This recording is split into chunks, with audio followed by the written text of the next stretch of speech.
ඉතින් කියන්නකො බලන්න මේ දැන් අපි මට මේ ගෙදරට ආවට පස්සේ ඇත්තටම ඔයාගේ සාර්ථකත්වය පේනවා බොහොම ලස්සන ගෙදරක් ඔයාගේ බිස්නස් ඒල්ම අපි දැන් කතා කරා මට ඇත්තටම කියන්නකො අපේ ලංකාවේ ඉන්න තරුණ තරුණියන්ට අපි හිතමුකෝ නවසීලන්තයට ඉස්සරවම එන ස්ටුඩන්ට් කෙනෙකුට දැන් ඔයත් ස්ටුඩන්ට් කෙනෙක් හැටියට මෙහෙට ආවේ අවුරුදු 20කට කලින් ඒකල ඔයත් කට්ටක් කාලා මහන්සි වෙලා තමයි මේ වගේ තැනකට ඇවිල්ලා අද ලස්සනට මේ වගේ ජීවත් වෙන්නේ. ඉතින් මට කියන්නකො පළවෙනියටම අද අපි හිතමු හෙට මේ නවසීලන්තයට එන්න ඉන්න ස්ටුඩන්ට් කෙනෙකුට ඔයාලට දෙන්න පුළුවන් අදහස. එයාටත් ඕනේ බොහොම කට්ටක් කාගෙන මේ තත්ත්වයට ඇවිල්ලා මේව ඔයා ඉන්න ලක්ෂරි ලයිෆ් එකක් ගත කරන්න. දෙන්නකො බලන්න එයාට මොනවද ඔයා හිතන්නේ? ඔයාගේ තියෙන එක්ස්පීරියන්ස් උත් එක්ක. මුලින්ම මට කියන්න තියෙන්නේ මම මෙහෙට එනකොට මට අවුරුදු 19යි. ඉතින් ඕගොල්ලෝ ජීවිතේ පටන් ගන්න ස්ටුඩන්ට් කෙනෙක් වගේ ඕවර්සීස් එන්න හිතන් ඉන්නව නම් හරි ලංකාවේ කරන් ඉන්නව නම් හරි මොනවා හරි අනිවාර්යයෙන්ම අඩුවාසියෙන්ම පටන් ගන්න. වැඩි කල් ගන්න එපා. අවුරුදු 25 30 වෙනකන් ඉන්න එපා ජීවිතේ පටන් ගන්න. ජීවිතේ පටන් ගන්න ඕන ඕගොල්ලෝ A level කරනවා නම් A level කරන කාලෙම තීරණය කරන්න ඕන නේද? ඕගොල්ලෝ පිටරට යනවාද ඕගොල්ලෝ මොකද්ද කරන්න කියලා. නැත්තම් A level වලින් පස්සේ විසාරෙන් ගන්න නිකන් අවුරුදු 2ක් 3ක් ගෙදර කාලා දාලා. එහෙම හරියන්නේ නැහැ. ඉතින් පළවෙනි මේක ඕගොල්ලෝ රටක් තෝරගන්න ඕනේ. ඉතින් රටක් තෝරගන්නකොට ඕගොල්ලන්ට දැන් මේ යුරෝප් වල එහෙම නැත්නම් එංගලන්තේ ගිහිල්ලා මේ ගේම ගහන්න බෑ. මේ ගේම දැන් ගහන්න සුදුසුම රටවල් තමයි එක්ක ඕස්ට්‍රේලියාව එක්ක නවසීලන්තේ. ඉතින් ඕගොල්ලෝ නවසීලන්තේ ආවොත් එහෙම අනිවාර්යයෙන්ම ඕගොල්ලන්ට මේ යමක් කරගන්න පුළුවන්. හැබැයි ඕගොල්ලෝ අඩු වයසින් එන්න ඕන. මොකද ඉගෙන ගන්න අනිවාර්යයෙන්ම ඕගොල්ලන්ට අවුරුදු 4ක් විතර යනවා ඩිග්‍රියක් කරන්න. ඉතින් ඕගොල්ලෝ 18 19 ආවත් ඕගොල්ලන්ට 22 23 වෙනකන් ඉගෙන ගන්න. ඉගෙන ගන්න වෙනවා. ඒ කියන්නේ ඩිග්‍රියක් කරන්න ඕනේ. ඩිග්‍රියක් කරලා ඉවරලා ඊළඟට මේ ඕස්ට්‍රේලියන් PR එකට ඇප්ලයි කරන්න ඕනේ. ඒ වගේ පුළුවන්. ඕගොල්ලෝ අනිවාර්යයෙන්ම ඕගොල්ලන් මෙහි ඩිග්‍රියක් කරාට පස්සේ ඕගොල්ලන්ට ඒකේ පොයින්ට්ස් හම්බ වෙනවා. ඒ පොයින්ට්ස් වලින් ඕගොල්ලන්ට පුළුවන් ඕගොල්ලන්ට කරපු ඩිග්‍රියට ගැලපෙන ජොබ් එකක් හොයාගෙන PR එක තාම ඇප්ලයි කරන්න මෙහෙ ඕපන්. අනිත් එක ලක්ෂණ මෙහෙමනේ අපේ ලංකාවේ ඉන්න හුඟක් නංගිලා මල්ලිලා නවසීලන්තයට හරි ඕස්ට්‍රේලියාවට හරි කොහේ හරි රටකට අපි යුරෝපේ හරි කොහේ රටකට ගියොත් සමහරව හැමෝටම සල්ලි නැහැනේ. සල්ලි තියෙන දෙමව්පියන්ගේ ළමයින්ට ප්‍රශ්නයක් නැහැ. ඒගොල්ලන්ට මෙහෙට ආවත් ඒගොල්ලන්ගේ දෙමව්පිය ඒගොල්ලන්ට සල්ලි එවලා ඒගොල්ලන්ට බරක් නැහැ. නමුත් සමහර අපේ නංගිලා මල්ලිලා ඉන්නවා බොහොම අමාරුවෙන්. ඒ කියන්නේ සල්ලි හොයාගෙන සමහරලාට ඉඩම් විකුණලා ගෙවල් විකුණලා බොහොම අමාරුවෙන් සල්ලි හොයාගෙන මොකද ස්ටුඩන්ට් කෙනෙක් එනවා කියන එකත් ලේසි නෑනේ සල්ලි පෙන්නන්න එපේ සල්ලි පෙන්නලා මෙහි යුනිවර්සිටි එකට යනවා එනකොට මෙහෙට එනකොට සමහරලාට ඒගොල්ලන්ට සල්ලි නැති වෙන්න පුළුවන් එතකොට කොහොමද ඒ කට්ටිය පළවෙනි ප්‍රාග්ධනය හොයාගන්නේ ඒ කියන්නේ දැන් මම කියමුකෝ යුනිවර්සිටි එකට ගෙවන්න හරි එතකොට එහෙම නැත්නම් මේකද එදින්ද ඒගොල්ලන්ගේ ජීවිතේ තියෙනවානේ එක්ස්පෙන්සස් ඒවට මොකද්ද දැන් හිතන්නේ සමහරට ඒගොල්ලන්ගේ මනස කඩා වැටෙනවා මොකද මෙහි ලයිෆ් එක වෙනස් ඇත්ත ඇත්ත ඒකට හොඳ ප්‍රශ්නයක් දැන් මෙහි ආපු ගමන්ම පළවෙනියටම කියන්න ඕන ඔයගලන්ට පළවෙනි මාස 3-6 ඇතුළත ඔයගලන්ට ලංකාවට යනවාම කියලා හිතේ ඒක නිසා පළවෙනි මාසය කොහොම හරි අල්ලගෙන ඉන්න පළවෙනි මාස 6න් පස්සේ ඕගොල්ලන්ට මෙහි පරිසරයේ මෙහි ජීවත් වෙන ක්‍රමයට සුදුසු වෙනවා. ඕගොල්ලෝ නිකාම්ම. හැබැයි පළවෙනි මාස 6 මාත් එක්කත් අපි 5 දෙනෙක් ආවා. පළවෙනි මාස ඇතුළත දෙන්නෙක්ම ලංකාවට ගියා. අන්න. මෙහෙ කරගන්න බෑ. 5 දෙනෙක්ගෙන් දෙන්නෙක් ලංකාවට. දෙන්නෙක් ගියා. 3 දෙනා ඉතුරුනේ. ඔව් 3 දෙනා ඉතුරුනේ. ඒ කියන්නේ අතාරින්න එපා ගේම. ඔව්. නේද?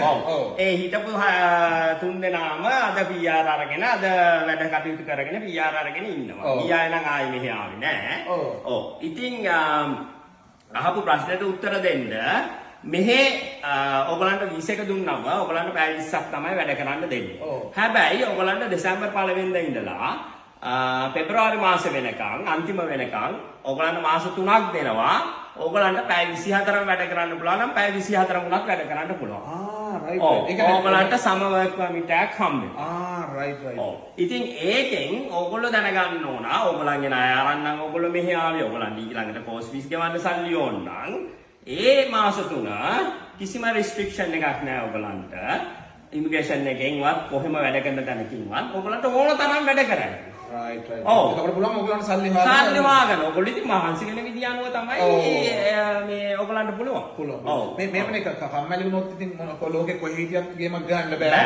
කම්මැලි නැතුව අදිෂ්ඨානයක් ඇතුවද වැඩේ කරන්න ඕනේ. ඉතින් ඇත්තටම මේ ලොකු දෙයක් ඔයා කියමු මොකද ඉතින් ඔයාට හුඟක් එක්ස්පීරියන්ස් තියෙනවා. ඔයා අවුරුදු 22ක් මේ රටේ. ඉතින් බොහොම තරුණ වයසේ මේ රටට ඇවිල්ලා තියෙන්නේ. ඉතින් මේ ලොකු දෙයක් ඇත්තටම අපේ නංගිලා මල්ලට මේ අදහස. ඉතින් මට කියන්නකෝ දැන් නවසීලන්තයට එන හුඟක් කට්ටිය මේ වගේ ලයිෆ් එකක් ගෙවන්න බෑනේ අපි ශ්‍රී ලංකාවේ වුණා. ඔව්. නමුත් මේ වගේ ලයිෆ් එකකට කොහොමද යන්නේ? මොකද ඔයාලට ඒකට දෙන්න පුළුවන් පොඩි දෙක තුනක් කියන්නකෝ අපේ මේ නංගිලා මල්ලිලා. ඔව්. හැම රටකටම ඔයගොල්ලෝ ගියාම ඔව්. ඒ රටේ තියෙනවා යම්කිසි දෙයක් ඔයගොල්ලෝ දැනගන්න ඕන. ඒ රටේ මොකක්ද කියලා බිස්නස් පැත්තෙන් හරි, ඔව්. ජොබ් කරන පැත්තෙන් හරි යම්කිසි දෙයක් තියෙනවා ඒ රටේ ප්‍රසිද්ධ. Right. දැන් නවසීලන්තේ ගත්තොත් මෙහි කිරි, එතකොට ෆාමින්. ඔව්. ඒක ප්‍රසිද්ධ දෙයක් මුළු ලෝකෙම දන්නවා. ඔව්. දෙවැනියට මෙහි ගෙවල්. ඔව්. ගෙවල් මෙහි හැමදාම වැඩි වෙන එක විතරයි වෙන්නේ. ඔව්. කවදාවත් අඩු වෙන්නේ නැහැ. ඔව්. අඩු වෙන කාලවල් තියෙනවා. ඔව්. කාලවල් තිබ්බට ඊට පස්සේ ආයෙ වැඩි වෙද්දී ඊට වඩා දෙගුණ වෙලා වැඩි වෙනවා. ඔව්. ඔව්. ඉතින් අපිට ෆාමින් කරන්න යන්න බෑනේ. ඔව්. ඉතින් අපි තෝරගත්ත දේ තමයි මුලින් අපි ඉගෙන ගන්න දේවල් කරලා, ඩිග්‍රිය කරලා, උගානක් වැඩ කරලා, PR එක හදාගෙන ඔක්කොම ඉවරුණාට පස්සේ මායි වයිෆ් එක ඇත්තටම බැලුවා මේ රටේ දියුණු වෙන්න අපිට මොකක්ද හරියන ලයින් එක. ඔව් ඒ කියන්නේ දියුණු වෙනවා කියන්නේ මෙහෙමනේ අපි ලංකාවේ ඉඳලා මේ රටට ඇවිල්ලා ඔව්. මේ ගෙයක් අරගෙන යන්තම් ෆයිනෑන්ස් කරලා කාර් එකක් අරගෙන ඔව්. ගෙදරට ගෙවාගෙන එහෙම ලයිෆ් එකක් වැඩක් නැහැ. නෑ, ඒක ලංකාවේ නෑ, අපිට කරන්න නෑ, පුළුවන්. ඒක නමුත් පුළුවන්. මේ වගේ රටකට ඇවිල්ලා අපි තියෙන උපරිම ප්‍රයෝජන ගන්න ඕනේ තියෙන සම්පත් වලින් උඩටම යන්න ජීවිතේ. ජීවිතේ. එහෙම ගිය කෙනෙක් ඔයා. ඔව්. ඉතින් අපි කරපු මේ ලොකුම හොඳ දේ තමයි 2008 දීම අපි අපිට අඩු වයසින් ඔව්. ඇත්තටම මම මැරි කරෙත් අඩු වයසින් ඉතින් ඒකත් ලොකු දෙයක්. දැන් ගොඩක් අය අවුරුදු 30 35 වෙනකන් ඉන්නවා ජීවිතේ පටන් ගන්නම. මම නම් දෙන ඇඩ්වයිස් එක ඔයගලන්ට පුළුවන් තරම් ඉක්මනින් ඔයගොල්ලෝ රටත් තෝරගන්න එන්න ඔයගලන් මැරි කරන්න ඒ ටික ඔක්කොම පුළුවන් තරම් 25ට කලින් ඉවර කරන්න. Right. මම නම් එහෙම තමයි. ඉවර කරලා ඊට පස්සේ ඔයගලන් පුළුවන් ජීවිතේ දිනු වෙන එක ගැන හිතන්න. නැත්තම් ඕගොල්ලෝ අවුරුදු බර ගණනක් යනකම් ඔයගලන්ගේ ජීවිතේ හදාගන්න තමයි ඔයගොල්ලෝ මහන්සි වෙන්නේ. ඒ කියන්නේ කොටින්ම කිව්වොත් ඕගොල්ලෝ කියන්නේ මේ වගේ ලයිෆ් එකකට එන්න අනිවාර්යෙන් ව්‍යාපාරයක් කරන්න ඕනේ. මොකද ජොබ් එකක් කරලා කරන්න බෑනේ මේ වගේ. ඕන. ඔව්. ඉතින් අපි තෝරගත්ත ගෙවල් අංශේ අපි 2008 ඉඳලා ගෙවල් ගත්තා. ඉතින් ඒ ගෙවල් ඇත්තටම අවුරුදු 5 යනකොට අපි සම්පික්කා ආයෙ ගත්තා ආයෙ වික්කා. ඔව්. මේ විදිහට තමයි අපි මේ තත්ත්වයට ආවේ. ඔව්. මේ ඔක්කොම ඩොලර් එකක් අද අපි ඒ කියන්නේ ලංකාවේ ජොබ් කරලත් නෑ ලංකාවෙන් හම්බ කරලා නැහැ. ඔව්. මේ ඔක්කොම නවසීලන්තේ මේ ගෙවල් අරගෙන රෙනොවේට් කරලා විකුණලා ගෙවල් හදලා විකුණලා ඒව කරලම තමයි මේ හැමදේම. ඉතින් කාට හරි මේක හොඳ මාර්ගයක් කවුරු හරි දැන් අනු කිව්වා වගේ හෙට එනවනම් එයාගේ පළවෙනි වැඩ ටික අවුරුදු 2-3කින් ඉවර කරලා ඊට පස්සේ මේ ගෙවල් මාකට් එකට බැස්සනම් මේක කවදාවත් වරදින්නේ නැහැ. මගේ දන්නේ සිඩ්නි වලත් මේකම තමයි තත්ත්වය. සිඩ්නි වල මේක තියෙනවා. මේක තියෙනවා. ඒකත් ඇත්තට මේව තමයි කරේ. මේ ඉතින් ඇත්තටම සන්තෝෂයි